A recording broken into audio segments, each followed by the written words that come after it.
नाशिक शहरामध्ये अनेक ठिकाणी नालेसफाई होणं अद्यापही बाकी असल्याचं रियालिटी चेकमधून समोर आलंय।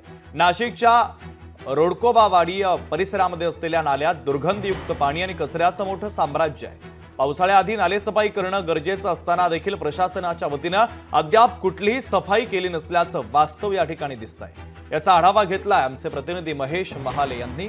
पाहूयात।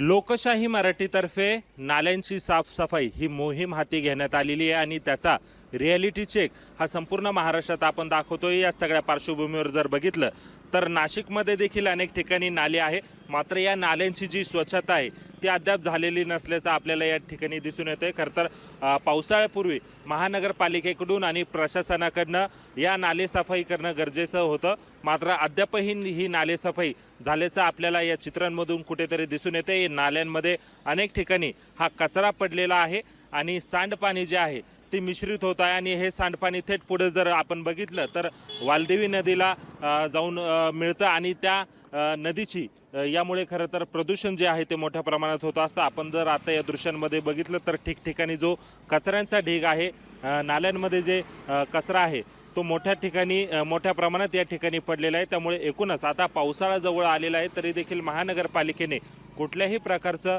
नालेसफाईचं जे काम आहे ते अद्यापही हाती घेतले नसल्याने नागरिकांमधून खरं तर नाराजी देखील व्यक्त करण्यात येत आहे।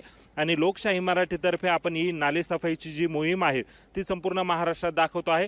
यानंतर देखील आता महानगरपालिका प्रशासनाला जाग येईल का आणि हे नाल्यांची जी साफसफाई आहे ती लवकरात लवकर होईल का हे देखील पाहणं महत्त्वाचं ठरणार आहे। मात्र सद्यस्थितीमध्ये जर आपण बघितलं तर नाशिकमध्ये असे अनेक नाले आहे ज्यांची सफाई जी आहे ती अद्यापही बाकी असल्याचं आपल्याला यातून बघायला मिळतंय।